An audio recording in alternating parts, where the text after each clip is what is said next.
प्रणाम। मैं हूं ज्योतिषाचार्य पुनीत शर्मा। आज का जो टॉपिक मैंने पिक किया है उसमें जो 6 प्लैनेट्स मकर राशि के अंदर श्रवणा नक्षत्र 10 डिग्री से 28 डिग्री के बीच में गोचर कर रहे हैं, उनका जो एक प्लैनेटरी कॉम्बिनेशंस में जो एक डिफरेंट प्लैनेटरी एनर्जीज का एक ही घर के अंदर होने का जो प्रभाव होगा पूरे यूनिवर्स के अंदर सभी लोगों के ऊपर, वो किस तरह से होगा और किस तरह की एनर्जीज को हमें किस तरह से टैकल करना होगा। और श्रवणा नक्षत्र के अंदर अगर गुरु, शनि, शुक्र, बुध और चंद्रमा जैसे ग्रह जो है ये गोचर करेंगे। चंद्रमा हालांकि 1 या 2.5 दिन के लिए होता है। 1 से 2.5 दिन का जो समय रहेगा मकर राशि में 11 फरवरी को होगा, तो चंद्रमा तो बहुत जल्दी निकल जाएगा। लेकिन जो बाकी प्लैनेट्स हैं इनका श्रवणा नक्षत्र में होना और किस तरह के इम्पैक्ट ये जनरेट करेगा, किस तरह की एनर्जी फ्रीक्वेंसीज होंगी और इसका जो ओवरऑल इस पीरियड का जो इम्पैक्ट होगा वो किन पर्टिकुलर फील्ड्स में और किस लिहाज से हम लोगों के लिए महत्व रखेगा, उसी की आज चर्चा करते हुए मैं आप लोगों का ध्यान केंद्रित करवाऊंगी कि श्रवणा नक्षत्र की एनर्जीज किस तरह की होती हैं। पर्टिकुलरली हर नक्षत्र अपनी एक ऊर्जा को प्रेषित करता है और उस ऊर्जा की जो एक फ्रीक्वेंसी होती है उसी के अकॉर्डिंग वो जो प्रभाव होगा उस ग्रह से मिलते हुए सिग्निफिकेशंस का वो हम लोगों के जीवन में घटित होता है। सबसे पहली चीज, किस तरह से हम इसे डिफाइन करते हैं। श्रवण नक्षत्र जो है ये क्रिएटिव नक्षत्र है। इसका जो आधिपत्य है वो ब्रह्मा जी के पास होने के कारण और इसको दर्शाया गया है 3 स्टेप्स की तरह से। यानी कि जब हम वामन अवतार की बात करते हैं तो उन्होंने बाली के आग्रह करने पर कि उसे पूरे सृष्टि को वो जब मांग रहे थे तो उन्होंने वामन अवतार धर के उनसे 3 पग धरती मांगी थी, तो वो मना नहीं कर पाए थे। तो ये 3 पग श्रवणा नक्षत्र के अंतर्गत दिखाए गए हैं और बहुत ही महत्वपूर्ण नक्षत्र इसलिए भी हो जाता है क्योंकि ये श्रवण नाम से ही आपको समझ में आ रहा होगा कि ये हमारी सुनने की क्षमता के बारे में बातचीत हो रही है।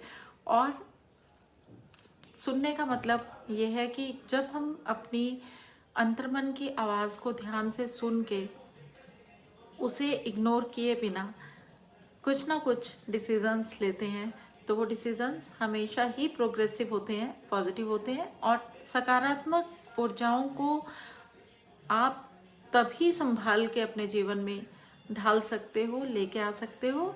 अपने डिसीजंस के साथ में उसको, अपने निर्णयों के साथ में उसको जोड़ सकते हो जब आपको पूरी तरह से भरोसा हो कि आपकी जो इनर वॉइस है, आपकी जो सोल की जो एक अंतर्मन की जो आवाज़ है वो आपके लिए कितनी ज़्यादा सही है और कितनी ज़्यादा गलत है।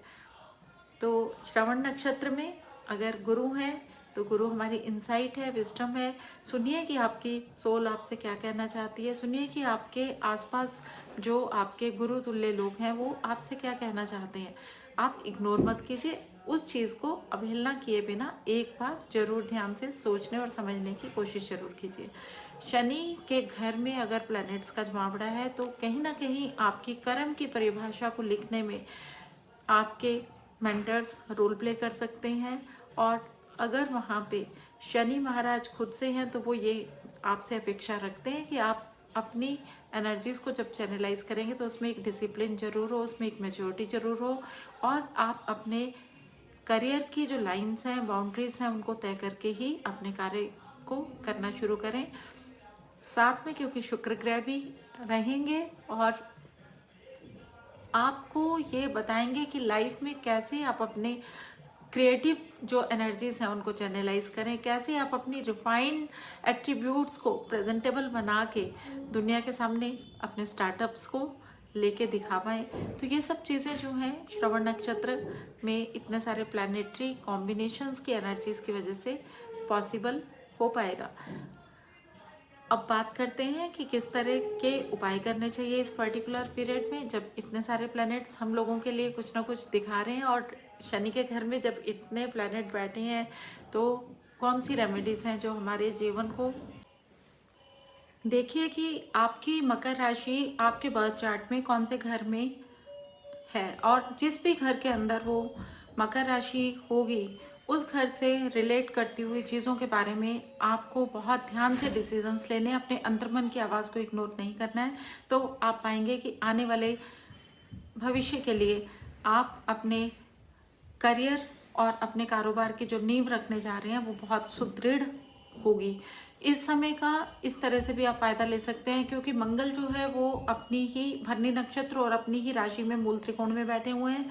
सूर्य जो है वो भी धनिष्ठा नक्षत्र यानी मंगल के ही नक्षत्र में होने के कारण बहुत ही पावरफुल स्थिति के अंदर है। और इस वक्त क्योंकि सूर्य शनि और गुरु दोनों ही ग्रह अस्त हैं सूर्य की वजह से, और जब ग्रह सूर्य की वजह से अस्त होते हैं उस समय सूर्य की जो पावर होती है या उसकी जो एक दायित्व होता है वो इतना ज़्यादा बढ़ जाता है कि वो उसे ही टेक केयर करना पड़ता है सारे प्लानिटरी सिग्निफिकेशंस को एक्टिवेट करने के लिए। तो सूर्य भगवान की एनर्जीज को और ज़्यादा प्योर करने के लिए, अपने जीवन के अंदर दिशा जो है उनका सही तरीके से चयन करने के लिए, अपने कारोबार के अंदर एक स्टेबिलिटी लाने के लिए, स्टार्टअप करने के लिए बहुत अच्छा समय अभी चल रहा है। जो भी चीज़ें हैं आप इस समय में वर्किंग शुरू कर दीजिए, वर्क कीजिए। ये जो समय रहेगा फरवरी एंड और तक का जो समय है ये बहुत ही महत्वपूर्ण समय है। इस समय के अंदर आप अपनी एनर्जीज को आंकलन करके चैनलाइज करने के लिए प्रयासरत हो जाइए। अगर आपके कार्यों में व्यवधान आपको लग रहा है, कौन सी रेमेडीज आपको हेल्प करेंगी अब मैं वो आपको बताने जा रही हूँ। इस समय में आपको 3 रेमेडीज बहुत जरूरी करनी है।